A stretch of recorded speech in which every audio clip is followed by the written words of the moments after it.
So thank you, Michael, for talking to me. And at NAIIA 2024, I am looking to learn a bit about what you think AI and automation will do to the adjusting space. I've been here for like 20 years now between CIA and NAIIA, and I've seen different parts of the adjusting industry change, evolve. I've seen insurers take in and bring in more and more work, at least on the personal lines, on the claims side. And I'm curious as to what you've seen as change and where you see the industry evolving and moving to. That's a big question. I will say that June 15th, 2024 is my 50th anniversary in the business. So I've seen from the days of index cards with dial phones to today, where they allege that there's going to be some type of AI that's involved with handling claims in some form or fashion. I've been through a lot of different phases with technology, and I have not found them to end any of those technologies, despite all of the fears and the rumors and the, oh my gosh, the world's going to burn down. It really, technology has not fundamentally changed the issue of claims handling. Claims are typically made by organizations or human beings that make up organizations, and those claims are investigated and evaluated and then ultimately paid by human beings. And if there's one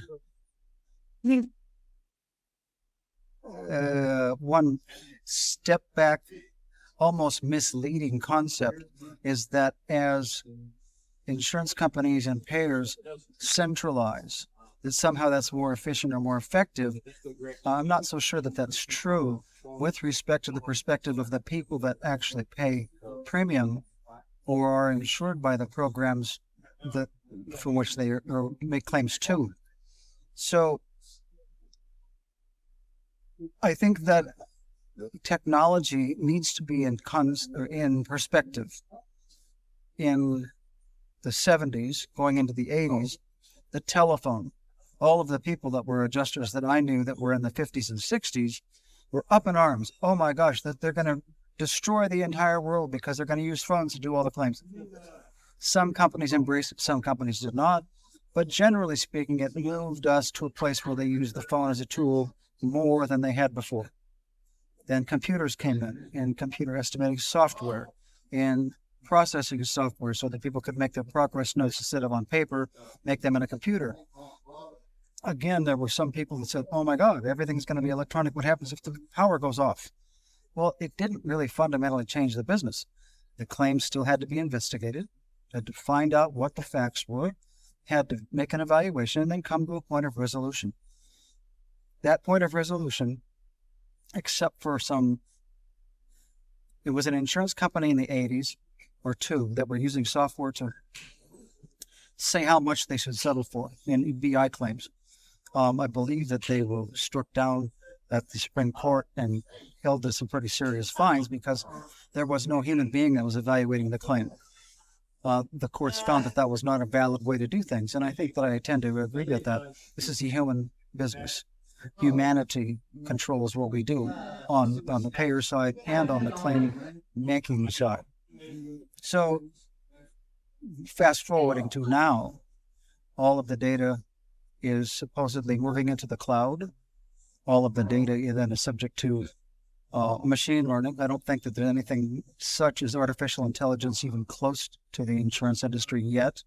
I think it's super duper machine learning. Yeah. But for intelligence, I think you need some type of singularity. The machine, if you will, needs to be able to look at facts and make independent decisions based on those facts. And I don't think that we're to the point yet of computing that can do that much yet. I think we're close.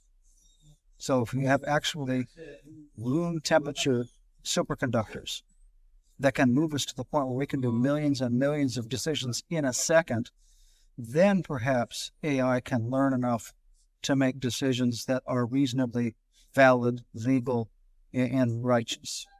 So let's take a step back. So you're in the TPA workers' comp space. That's my primary business. That's your primary business.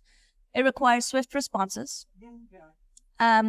Do you think that technology and some level of automation that assists you as an assistive tool can help? Like, let's set AI aside, right? Are there opportunities on the claims operation side to help? Oh, there's existing tools and tools that I think are emerging, but they're primarily administrative tools. Yes. So I know that somebody is off work. I can tell the machine, or the machine can read in the documents when we scan them in. They can OCR the documents and see this human being is going to be off work for at least 6 weeks. To be able to do a setup and say full workers' compensation, being off work for 6 weeks in this jurisdiction would then lead to 6 weeks of temporary total disability payments. And to have the machine do that without a human actually going through and doing the calculations of doing it itself, I think there's plenty of space for that. With the caveat that most medical reports don't have everything in them. Most investigations are short a little bit, and it takes a little bit of reasoning and rational thinking to know, does that make sense in this case? So, because I look at it as, I don't look at it as replacing an adjuster or replacing an investigator. I look at it as a complement, right? I look at it as it's enabling an adjuster to do what you enjoy doing. Like, instead of having to read hundreds of pages of medical records, it'll catalog them for you, pull out the data that you need, and then as an adjuster, or even if you've got administrative staff that does need to do back office operations to support you, being able to enable them to move faster. Is that something that you think the adjusting space would be open to? Oh, for sure. It's faster. But, and so my caveat with that comment is that so many in our space, and I'm not talking about individual line adjusters or desk adjuster, but somebody that's up the food chain, they can look at that and they can misinterpret that statement as, I can get rid of 17 staff now because this is going to be so much faster. And so they implement without necessary study, planning, and then impact analysis to know that this is really going to work or not. And then for the people that are there, because most of the time, my experience has been that initial rollouts of technology fails, or at least struggles. And then the people that remain, that aren't laid off, have to suffer the burden of making up for all of those other positions that were handled and just done fine before. So with that little bit of a caveat, I think, there's plenty of space for an improvement in our speed in the intake of data. But I think it's kind of limited to the intake of data. It is intake of data. Like, I don't see it as replacing people. I see it as enabling people. I think there's an opportunity to be able to improve the quality of the work in terms of quality of the work life is what I like to call it. It's how much time does someone spend doing tedious, repetitive tasks versus interpreting the data versus, looking at it. So tedious, repeated tasks. I love that because there's so much.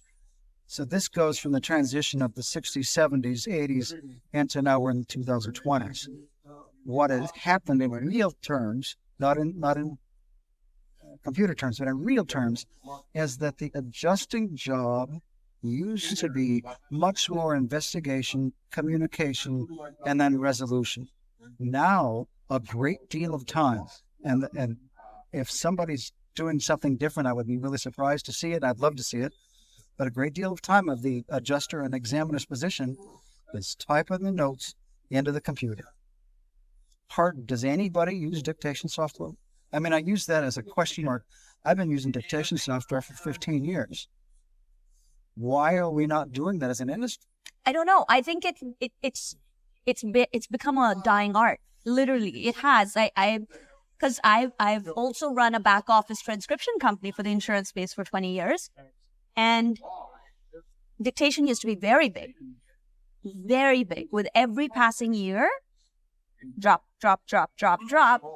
And I don't understand why, because to me, an adjuster can be out in the field and dictate their whole report.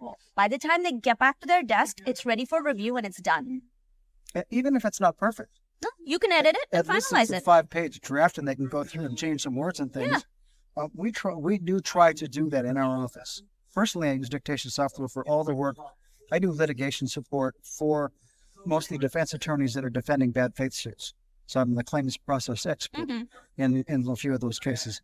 And I use it all the time, dictation software, because I can handwrite. And I can handwrite really good at architecture training, so I have good handwriting. But I can dictate it way faster. And especially a quote from a line in an adjuster's note, or a line in an contravening expert opinion, rather than handwrite the whole thing and then somewhere later have to type that into my report. I can just dictate it into a computer and then make sure it comes through exact. The make sure it comes through exact part, the editing, is way faster. Yes. Than trying to handwrite it and then transcribe it yourself.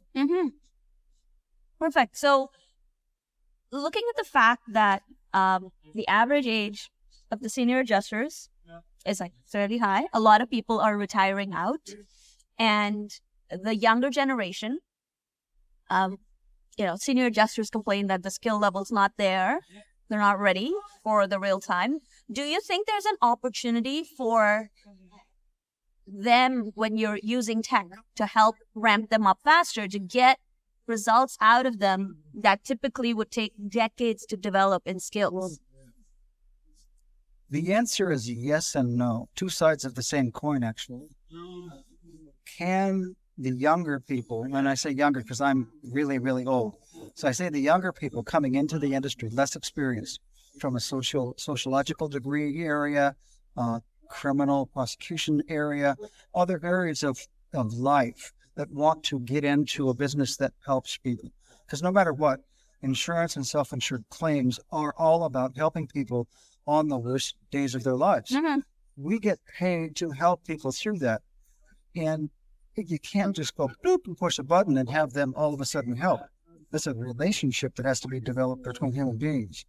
Now, say that question again. It's about whether technology and workflow tech can help, like almost like a guided wizard type flow that can help.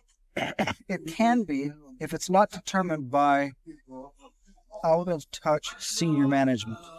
And I'm saying this not. But field adjusters of your vintage. So people like me, and the thousands of them across the country that are age 55 and up, that have been doing this for 20 or 30 years, and lots of experience across multiple lines. Yes. A way to capture their experience and digitize it would be a marvelous opportunity, because younger people, my daughter went through work comp college, and she went through as fast as you could possibly go through. She was one of the first graduates of work comp college. Not because I do think she's tremendously gifted. That's just a dad talking. She went through it because she's so attuned to that kind of electronic presentation, doing things on a screen, listening to a professor or an author on the screen, where many of the people that you've seen at the conference may not be so comfortable with that. So is there a way to do that? I think that they will benefit from it. The younger people, they'll learn faster. But in order to do this, you have to get reasonably credible information into the matrix. Yes. I think that's the challenge. I really think that's the challenge, is getting the information into the matrix so that it can be spread out amongst the newer people. I think there is an opportunity there. I actually am fairly confident that there is a huge opportunity in that space. So, yeah. Thank you so much. You're welcome. This has been fun. Thanks.